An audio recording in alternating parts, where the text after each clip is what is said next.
ആദ്യ സമയത്തുണ്ടെങ്കിൽ രേണു വന്ന് തനിക്ക് അസുഖം എന്ന് പറഞ്ഞ സമയത്തുണ്ടെങ്കിൽ ഒരുപാട് പേര് ഭയങ്കരമായിട്ട് കുഴപ്പമില്ല, നല്ല രീതിയിൽ വരും എന്നുള്ള രീതിയിലൊക്കെ ഭയങ്കരമായിട്ട് മെസ്സേജും കാര്യങ്ങളും അതോടെ തന്നെ സോഷ്യൽ മീഡിയയിൽ ഇതേ കണക്ക് പങ്കൊക്കെ വെച്ചിട്ടുണ്ടായിരുന്നു. പക്ഷേ വന്ന് ഇപ്പോൾ നോക്കിക്കഴിഞ്ഞാൽ ഒരുപാട് പേരുണ്ട് ഇതേ കണക്ക് രേണു പറയുന്ന എല്ലാം കള്ളമാണ്, രേണുവിനൊരു അസുഖവും ഇല്ല, അതോടെ തന്നെ ബില്ലും കാര്യങ്ങളൊക്കെ കാണിക്കുന്ന കള്ളമാണ്, ഇത്രയൊന്നും ആവത്തില്ല, മരുന്ന് ശരിയല്ല, ഇങ്ങനെയാണെന്ന് പറഞ്ഞ് ഒരുപാട് പേരുണ്ട് ഈ രംഗത്ത് വന്നിട്ടുണ്ടായിരുന്നു.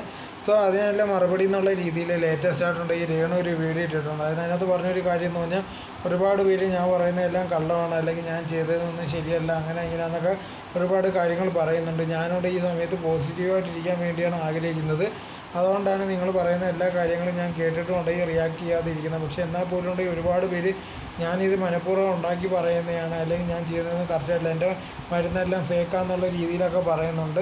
അതെല്ലാം കള്ളമാണ്. ഞാൻ അങ്ങനത്തെ ഒരു കള്ളമോ കാര്യങ്ങളോ നിങ്ങളുടെ അടുത്ത് പറഞ്ഞിട്ടില്ല, ഉള്ള കാര്യമാണ് ഞാൻ നിങ്ങളുടെ അടുത്ത് പറഞ്ഞത്. എന്നെ ഉണ്ടെങ്കിൽ ഒരുപാട് പേര് ഇതേ കണക്ക് ഇല്ലാത്ത കാര്യങ്ങൾ പറഞ്ഞിട്ടുണ്ടെങ്കിൽ തെറ്റിദ്ധരിപ്പിക്കുക, അല്ലെങ്കിൽ ഇതേ കണക്ക് എൻ്റെ പേര് ഡാമേജ് ചെയ്യാൻ നോക്കുന്നുണ്ട്. അതിൻ്റെ ഒന്നും കാര്യമില്ലെന്നുള്ള രീതിയിലായിരുന്നു രേണു പറഞ്ഞിട്ടുണ്ടായിരുന്നത്.